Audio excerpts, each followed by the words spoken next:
Hi guys, let's welcome our queen Aisha back, who gave us such an amazing episode. I really loved it. It was kind of an emotional roller coaster for me. I laughed, I cried, I was tense. I was all over the place. I don't know if it was because just before Erkenci I watched Avengers Endgame. Let me tell you, it's amazing. Oh my god, like, oh. But this video is not about Avengers Endgame, but about Erkenci episode 39. And oh my god, this woman did like a spring clean so that she can start fresh. This is like a transitional episode from season 1 to season 2 to this time jump to this completely new Erkenci. I think I'm getting too carried away, so let's start with the review. So we have this Muzo Gülis situation, and we know that Gülis will leave the series, so I was quite interested to see how Aisha would solve this problem, and she did it quite well. So Gülis got a job offer for an ad, I believe, and she has to shoot it in Papua New Guinea, and she was all excited. Everyone was very excited for her. Muzo was kind of always around her, trying to get an answer from her. Then they have this romantic picnic, and one thing that I thought was really interesting, so when his bike falls, there's a basket that falls on the ground, but nothing falls out of the basket. So I was like,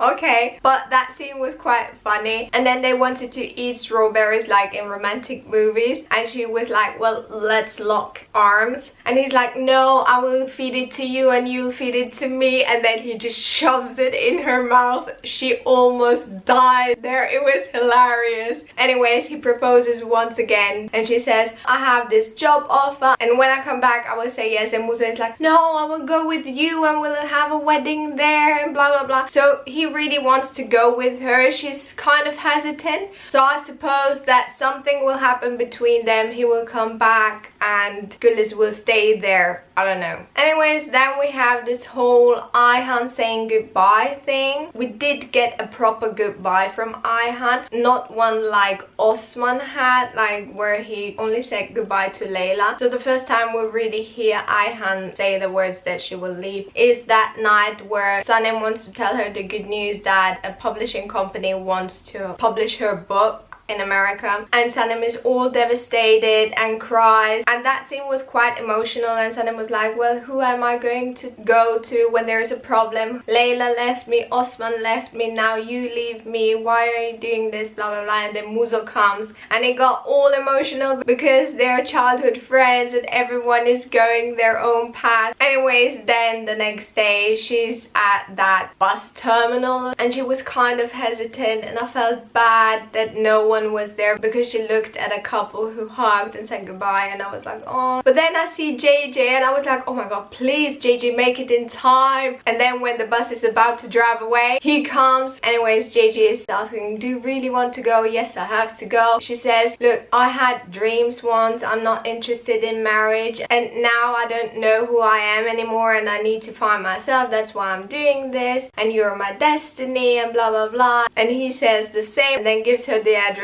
to his homeland, and that she should visit, and when she gets there she will understand everything. I really want to know more about JJ's homeland because this is still a mystery to me. Anyways, what I want to say is that I was very pleased with this goodbye Ayhan got. And then JJ was at his peak once again. I laughed so much when he was 007 sneaking around Yeat's apartment trying to find clues that he likes Sanem more than a friend, and it was so hilarious. And it was kind of creepy to see a huge picture of Sanem right opposite Yeat's bed. First I was like, when did he take that picture? Second, how did JJ not see that picture? So I really do hope, like, this is far-fetched maybe, but when Sanem goes to Yeat's apartment, or maybe okay, my brain goes a completely different direction, but what if they get closer? She goes to his apartment, they spend time together, but not too much time, and then he goes somewhere, says, can you fetch me something from there? And she sees the picture. Like, I really want Sanem to see that picture, to put 2 and 2 together, and then to be like, oh my god, Can was right all along. How amazing would that be? Anyways, back to JJ. It was hilarious when he tried reading John's lips and then he comes up with, oh my god, my close friend John, he needs brain surgery, because John told Emre that their father was sick and Emre was all disappointed and angry. Why didn't John tell him? And John was like, well, not even our dad knows that I know. Anyways, they were talking in Emre's office and JJ was reading the lips and then finds in a medical book the symptoms that John might have. And then when he got this panic attack, or like his anxiety manifests through his arm and then it does weird things. It was hilarious. Like, I laughed so much. And now to the main plot. So the episode starts with Canem driving from the photo shoot. Canem is still very upset, angry at John. John is like, why are you so silent? And then they have this whole conversation where she's like, well, I'm taking your own advice, I'm listening to my inner voice, and it says that you will leave for sure, whether it's with me or without me. What I really liked was their communication. They didn't really communicate in the past episodes, and that's what happened in this episode, like so many times. The main topic was trust, and in every conversation they always say the same things kind of, and they repeat themselves, telling the other person, trust in me, trust me that I won't leave you. That's what John says. I don't care about anyone else than you. You're the most important thing to me. Don't leave me. Please promise me this. So his biggest fear is Canem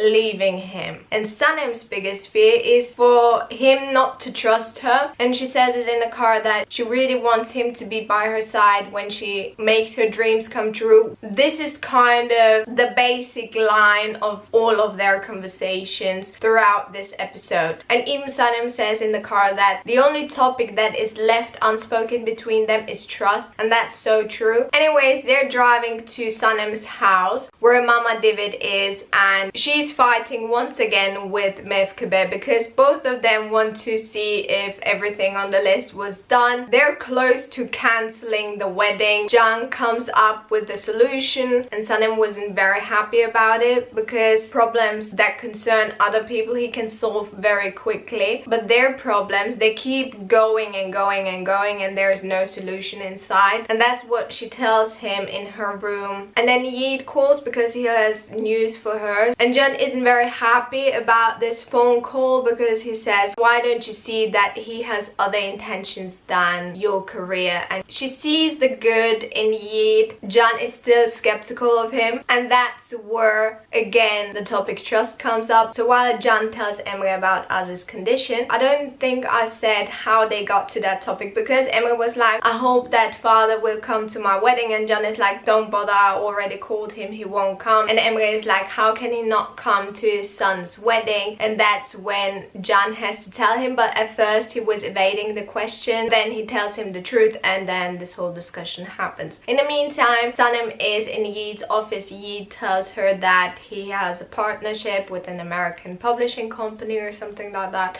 and that they're really interested in it and they want to publish a book. But because she was still in this Can problem area, she was kind of blank when he told her, your book, they want to publish your book, and she was like, great news, amazing. And then when it clicks in her brain and she realizes it, she gets all excited, and then Yi tries to ask her out to go for lunch, but she's like, no, I have to write the book, blah blah blah. But this pressure and her mind being in other places, she can't concentrate. And then he comes and is like, let me give you a motivational hug, and that's when JJ comes. He loses it. We get this amazing scene from the trailer, and then Sanem is all confused why he did that. He says, well, didn't you see it? Of course you didn't see it, because you were in the act. I see everything he does and I don't like it at all. He has other intentions, blah blah blah. And then how a friend should hug. It was amazing. I loved it so much. Sanem is like, well, why are you like this? I wanted to tell you the great news, but now I don't want to. And then he's like, come on, tell me,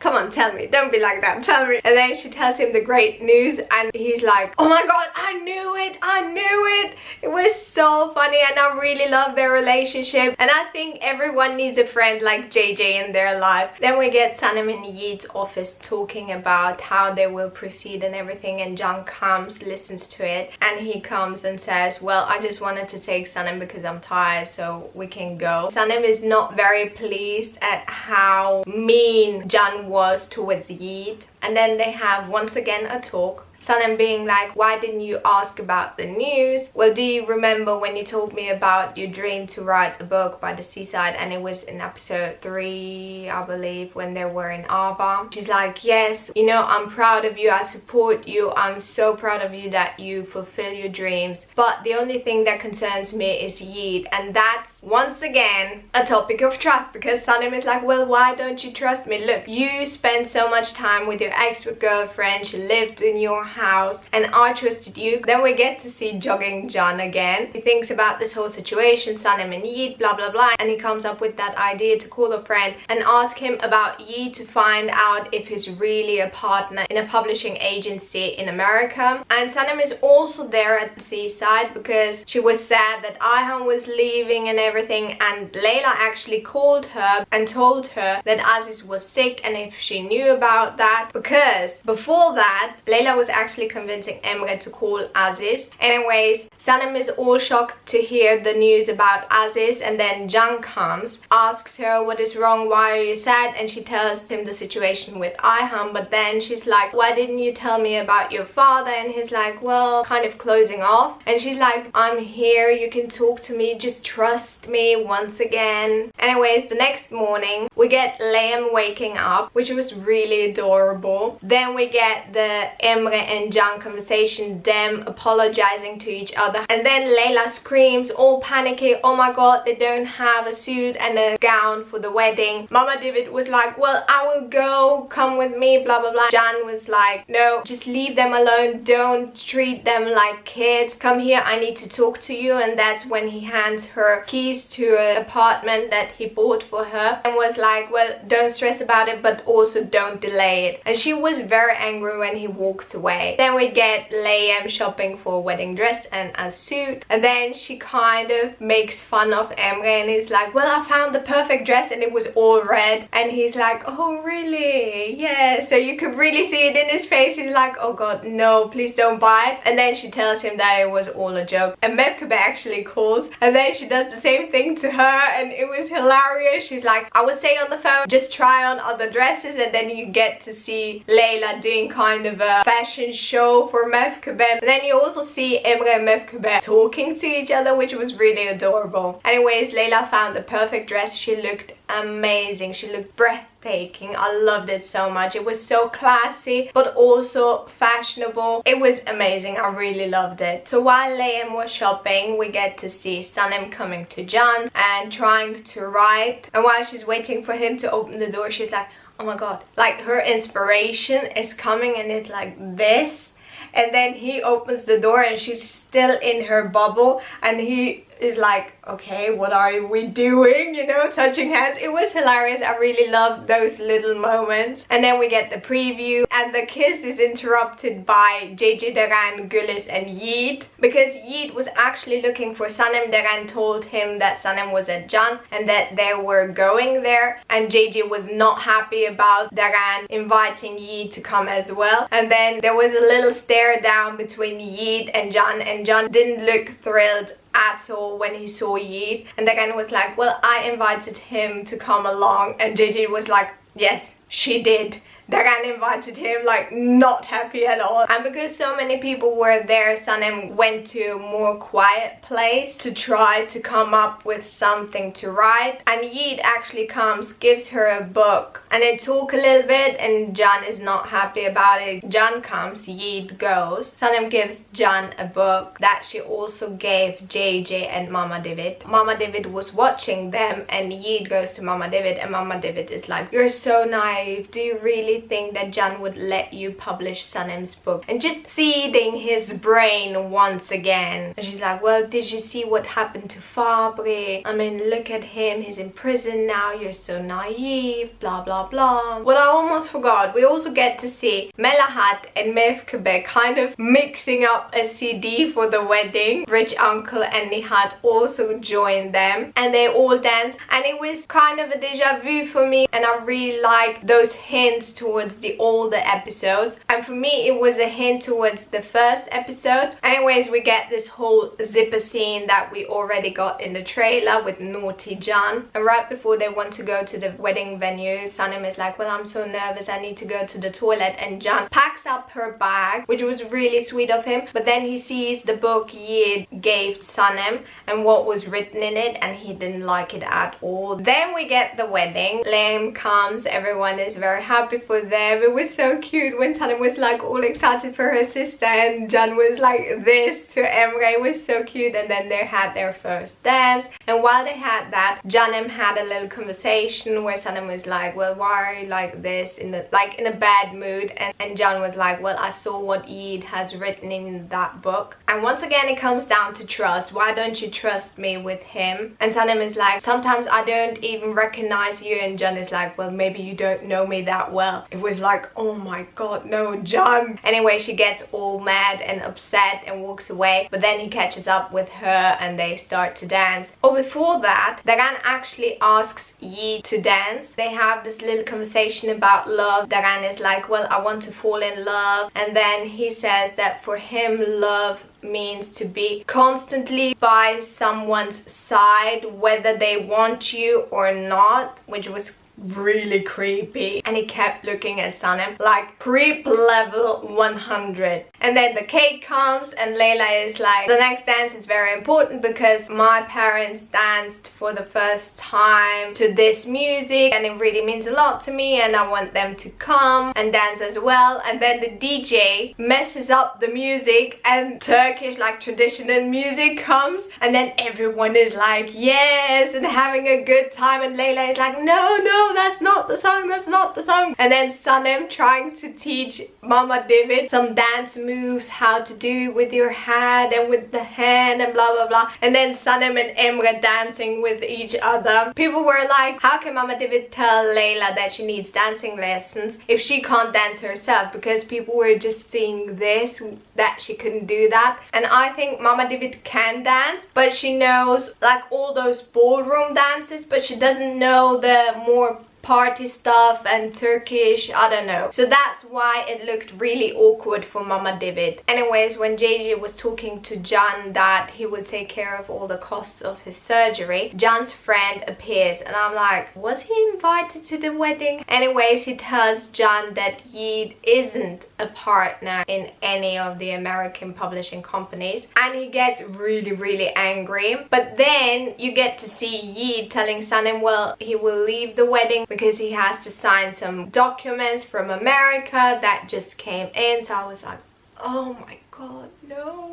Jan gets really angry, takes him out to the corridor. They start fighting in front of Sanem. Jan says, well, you're a liar, what do you want with Sanem, blah blah blah. Gets all angry. Mama David and Emre come as well, and then Yid is like, look, our agreement was just verbally, the formal agreement just arrived, look at it. And I was like, oh my god, no, Jan, this is such a big minus point for you in Sanem's eyes. She looks so disappointed, so angry. Layla comes, 1 plus point for Mama David because she was trying to distract Layla from all the mess that was happening out there with Jan and Yid, and I really like that she cared that much. Then we get this emotional goodbye between Layla, Mefkebe and Nihat. All the guests go. Sanem goes to the stairs. Jan goes with her, apologizes to her, and she's like, no, you don't have to apologize to me, you have to apologize to Yid. And once again they talk about kind of trust and just the basic things that I already mentioned. And I really like to see the four of them sitting there enjoying themselves, laughing with each other. Then we get another nod to the old episode where Janem is reading the same book at the same time. Emre surprised Layla with a 15-day trip to the Seychelles. The phone conversation between Layem and Nihat and Mevkube was really hilarious. I really like that. Before that, Can actually picked up Sanem to kind of make it up to her by preparing all her favorite things at the cottage, make it as comfortable as possible for her so she's able to write. But then Sanem can't concentrate, so she says she'll go to the agency and write there. When she arrives there, there's a note from Yi that says that he prepared everything for her to be comfortable to write. Can wasn't very amused by this note. He comes up with the idea to call an old friend who owns the largest publishing agency in Turkey. So they meet up and Sanem doesn't know what's going on. This man says that he's very interested in Sanem's work. Sanem doesn't understand how did he get hold of her work. Can says, well, I sent him a couple of things that you wrote for ad campaigns, and she gets all upset. You could really see it in her eyes that she's so disappointed in Can. Can is really proud because he thinks he's doing something good for her. So this man leaves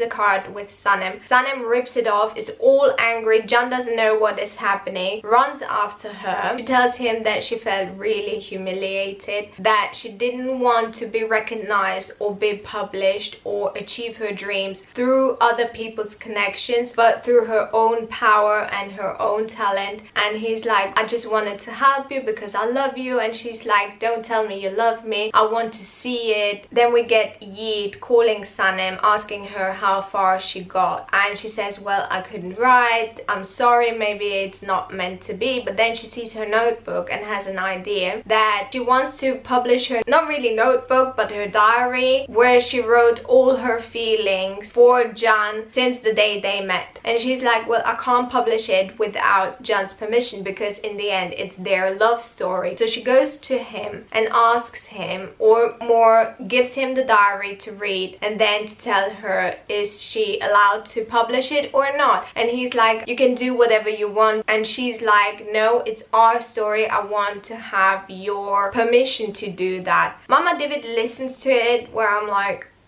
that's not a good sign. Anyways, we get to see Can at the cottage. The next day, Sanem tells Yi that Can turned his phone off, so she doesn't know if she's allowed to publish it or not. Anyway, she says, well, I know where he might be, I will go there. He's like, okay, you know what, I will drive you there, I will talk to Can. I also want to apologize about last night. Then when they arrive there, he insists on him going by himself and then later for Sanem to come as well. And I'm like, okay, this is not good at all. So we see the notebook on a log by the fire, Can nowhere in sight. Yeet goes, reads the notebook, and he reads that Sanem doesn't see anybody else than Can, and if it's not Can, then no one else. So basically he gets his heart broken and he gets so angry, and you see this flashback to Mama David talking to him. So the seeds that she planted were popping up with ideas,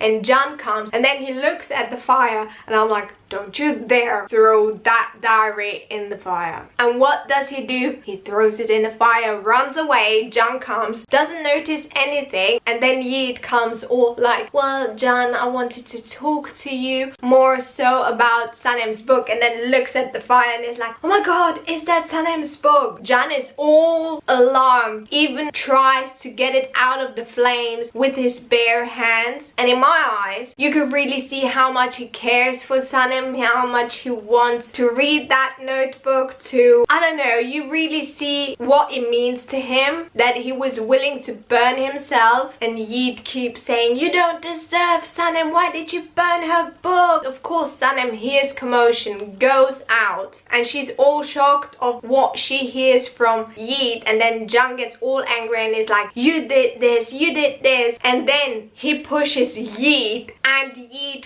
falls down the stairs. And and I was like, oh my god. So this reaction was more for John, because I was like, no John, what did you do? Sanem saw that. But then I was looking at Yeet and I was like, did he die? So I was kind of hoping that he died, but then I knew that he wouldn't leave the series, so I was like, Anyways, cut to the hospital. Sanem is all devastated, always saying, how could you do that? Why did you do that? And I felt so bad for John. My heart broke seeing him there, looking at Sanem, and kind of like a really misunderstood human being. You could really see that he wanted to run away. Then Liam come as well, and then Sanem kind of confronts him, and then he says, it was an accident, I just pushed him. And then Mama David comes crying, and I'm like, girl, that's not your son, why do you cry that much? I was like so confused. Then she says, oh my god, he would never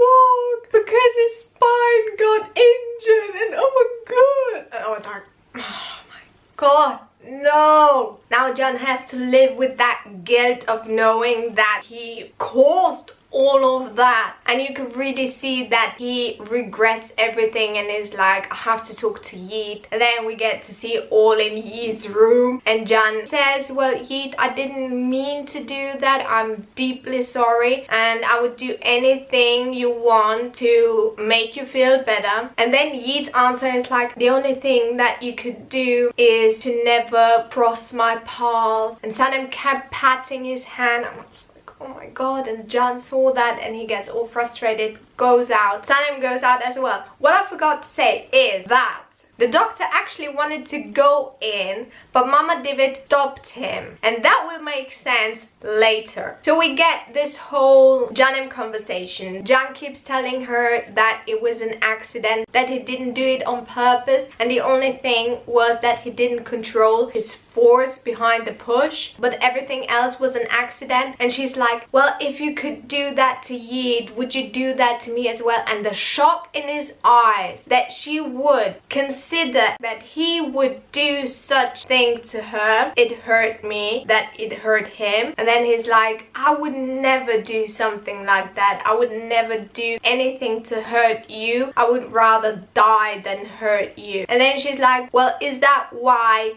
you burnt my diary? Is that why you pushed Yeet? And then he's like, do you really think I will burn your book? And she's like, well, it was only you two there, and why would Yeet do it? So it has to be you. And I was like, oh my god, girl, no. And then he says something along the lines, if she really thinks that he would hurt her deliberately, hurt Yeet and burn her book, he wouldn't be standing there. And she didn't answer, and he's like, okay, like really hurt that she would think something like that of him. And then this whole sad music starts, and them crying, her looking after him, him driving away, crying in the car. It broke my heart to see him crying. Then we see Yeet in a wheelchair by the window, Mama David coming in with some drinks, and then, oh my god, like I still can't get over this fact, this guy stands up. Mama David smiles and is like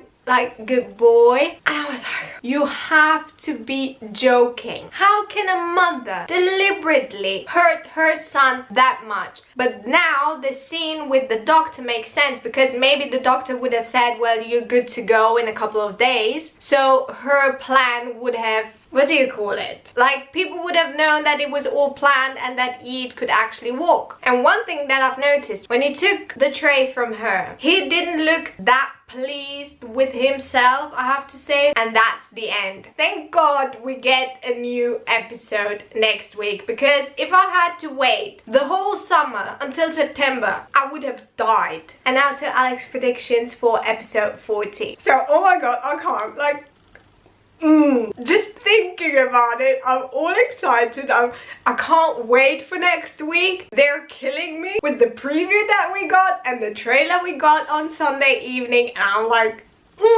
So now it all makes sense why Jan refused to take pictures with fans, because he was like, well, we don't want to spoil the surprise of the new look We already knew that Sanem will have longer hair, so she will have extensions, but nobody knew how Can would look. And then we got the preview, and the second I saw him with the new look, I died inside. Not in a bad way, but oh my god, he looked like Jesus. He could actually play Jesus. Of course, it doesn't really correspond with his religious beliefs and stuff, but I watched that scene on TV. My mom walked in. She didn't know who it was, which context it was in. Like, she didn't know anything. She walked by, looked at the TV, and was like, this guy could play Jesus. And I was like, that's what I was thinking. Oh my god, like, I can't get over how amazing. Like, oh my god. I think you can see how excited I am for next episode. So, what I've noticed, their styles are kind of similar. So, Sanem is kind of on this hippie, boho move. And Can had like a strand plaited here and stuff in his hair. Like, it was kind of, you know, it fit. And he's all shocked to see her, and she's shocked as well, and then he wants to reach out and take her hand, but she moves it away. There are a couple of theories that I have, but what I want to say is that she's like, why did you come back? And then he had tears in his eyes and he was so hurt, and I was like, god, like,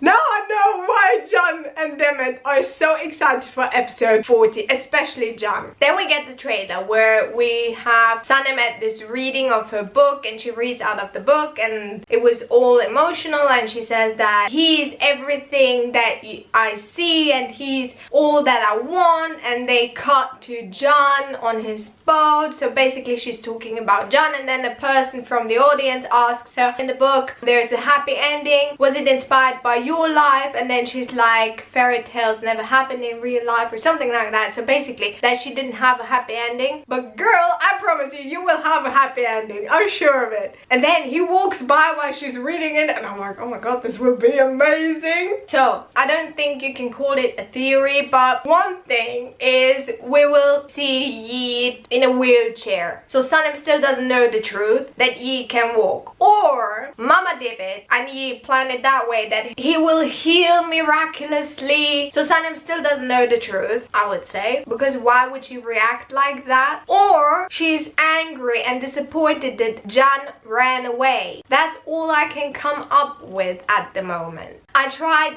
not to look at any fan accounts, update accounts where I can see some behind the scenes clips, but I do follow the actors, so I know that Layla cut her hair and I love it. Emre also cut his hair, and I also saw a picture that Aziz posted of a house, like he was kind of in the garden and you could see a house in the background. That house was Kemal's house in Kara Sevda. I love this house so much. I really liked it back then, and I'm sure I will like it now as well. I think there will be quite a lot of scenes where Can might sneak up, visit her, I don't know. But that's the first thing that came to my mind, Kara Sevda, Kemal's house. Oh, and also Melahat cut her hair, and Mama David, oh my god, I was so shocked when I saw her. I still need to get used to her new haircut, so I can't wait for next episode. Yeah, I hope that's all. I hope I didn't forget anything. I hope you liked this video. If you did, please give it a thumbs up. It will really mean a lot to me. Comment down below what your thoughts are on this episode and on the preview, and subscribe to my channel if you haven't already to see weekly Erkenci reviews, and I will see you next time. Bye!